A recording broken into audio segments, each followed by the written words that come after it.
भाई आप समझ तो गए होंगे, मैं हिसार हूं और प्रद्युमन जोशीला जी के साथ हूं। तो भाई यह वीडियो शुरू करा प्रद्युमन जी के साथ। भाई साहब नमस्कार, प्रणाम, जय हिंद। नमस्कार, प्रणाम, जय हिंद, राम राम। कैसे हैं सर आप? बहुत बढ़िया, स्वस्थ एकदम, मौज। वाह जी वाह। इधर से तो धर्मवीर सिंह ने भी कह दिया भाई संन्यास लेने की बात कर दी, उधर से दादा गौतम ने भी कह दिया भाई अपना आखिरी चुनाव था, बैशी बापा आगे लड़ना नहीं। अक्सर दादा गौतम के तो ये बात तब सुना करते जब वो इलेक्शन लड़ने की तैयारी में थे, लोगों ने वोट करना है भैया, बात कहते इमोशनली ले ले वहां। लेकिन अब तो इलेक्शन हो लिया, वो जीत लिए, अब वो ये बात कर रहे हैं, धर्मवीर साहब ये बात कर रहे हैं। धर्मवीर साहब का तो बेटा है एक्टिव थोड़ा सा राजनीति में अब हुआ है, क्या वो अपने बेटे की तैयारी करवा रहे हैं? उधर से गौतम साहब के जो बेटे हैं रजत जी, वो मेरे को लगता नहीं राजनीति में ज्यादा एक्टिव है, वो अपनी जुडिशरी पे ज्यादा फोकस है। तो उनका ऑप्शन क्या है, या इन दोनों के मायने आप क्या सोचो, छोटे से शब्द? नहीं, मेरा ये मानना है कि दोनों के बेटे राजनीति में आएंगे और अच्छा, दोनों एक्टिव हैं। आप जो ये कह रहे हो ना कि ठीक है वो एडवोकेट हैं, लेकिन जुडिशरी पे ज्यादा लगे, बात आपकी ठीक है, लेकिन वो एक्टिव हैं, इसमें कोई दो राय नहीं। वो इनके चुनाव का पूरा जो बैकडोर से जो सारा सिस्टम वो रजत गौतम ही संभाल रहा है। हाँ, वो उस टाइम तो खैर संभालेंगे, ठीक है ना, नहीं बिना चुनाव भी संभाल रहा है। अब भी उनका जो फ्लैट है, एमएलए फ्लैट है, वहां वही मिल रहा है लोगों से, क्योंकि गौतम साहब तो अक्सर जो है सफेदों में या नारनौंद में इशारा आ जाते हैं, वही संभाल रहे हैं। और मोहित चौधरी तो पिछले 10 साल से एक्टिव है, वो तो इस बार भी प्रयासरत था कि भाई कहीं कोई सिस्टम बैठ जाए, लेकिन नहीं बैठ पाया।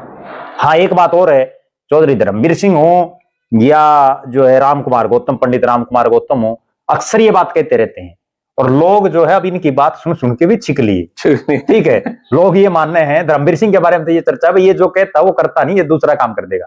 क्योंकि धर्मवीर सिंह जब एमपी बना तो उसने घोषणा की कि भाई मैं तो अगला चुनाव एमएलए का लड़ूंगा, एमपी का किमें सौदा सादा, इसमें कोई काम होने कुछ और। अगले गड़े फिर एमपी में ले आया टिकट।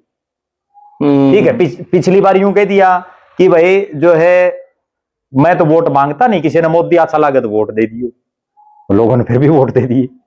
इस बार भी यही बात थी, भाई मैं तो आगे चुनाव नहीं लड़ूंगा, फिर भर लिया। और अगले चुनाव में भी अभी तो वो स्वस्थ हैं, एक्टिव हैं। मेरा तो ये मानना है कि अगला चुनाव धर्मवीर सिंह, अगर उनके बेटे को टिकट नहीं मिली तो धर्मवीर सिंह लड़ेंगे। अरे गौतम वो करते क्या है, धर्मवीर सिंह एक बयान दे देते हैं, उसके बाद 10 कूद जाते हैं उसमें, क्या बोलते हैं, भिवानी महेंद्रगढ़ लोकसभा में एमपी के टिकट के लिए। वो खर्चा लगाओ, लोग घूमे जाओ, टिकट फिर वो ले आओ, क्योंकि टिकट का उनका खुंटा मजबूत है। ये है कारण। अच्छा, वही बात राम कुमार गौतम की है।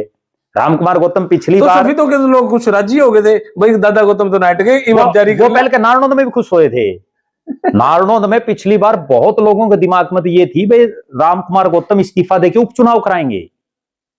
जब वो दुष्यंत चौटाला के खिलाफ हर रोज बयानबाजी कर रहे थे, खोपर कर रहे थे, तो बहुत लोगों ने तो मेरे पास फोन आए कि भाई जो है दादा कोई भी इस्तीफा देगी, बीजेपी ज्वाइन करा, इसने तो बीजेपी लड़ा देंगे, और हम ही कोई कांग्रेस के लिए होगा, कोई कहेंगे तैयारी थी लोगों की। लेकिन दादा दादा है, क्यों इस्तीफा थोड़ी दे है। लोग मेमोरी तो सारे अभय सिंह चौटाला थोड़े हैं या सारे रघु यादव थोड़े हैं, इस्तीफा दे दिया। लेकिन इस्तीफा देनी है कि लिमाड़ी बन जाओ कई बार। एक रघु यादव है अहिरवाल में, तो हालांकि उनको जो है अहिरवाल में बहुत बड़ा नेता है, लेकिन वो पहली बार जिंदगी में एमएलए बने। एमएलए बन गए 1987 में। उसके बाद उन्होंने किसी बात पर मनभेद होने को लेके, पानी के मामले को लेके इस्तीफा दे दिया। उपचुनाव हो गया। कैप्टन अजय सिंह यादव जो फिर लगातार 6 बार जीते उस उपचुनाव की पैदाइश से, पहले बार उन्होंने चुनाव लड़ा और वो जीत गए। और रघु यादव ने एमपी के लड़ लिए, एमएलए के लड़ लिए, सारे काम कर लिए, दोबारा जीते नहीं, लुटिया डूबे गए। ये है। अभी जो बीजेपी में जो केंद्र में मंत्री है ना भूपेंद्र यादव, उनके भाई हैं वो। इस बात का बहुत कम लोगों को पता है, लेकिन समय की बात है राजनीति। चलो जी, बहुत बहुत शुक्रिया सर, बहुत बहुत धन्यवाद। तो भाई यह वीडियो आपने कैसे लगी कमेंट बॉक्स में राय दें, और तब तक के लिए धन्यवाद। जय हिंद, भारत माता की जय। Thank you very much.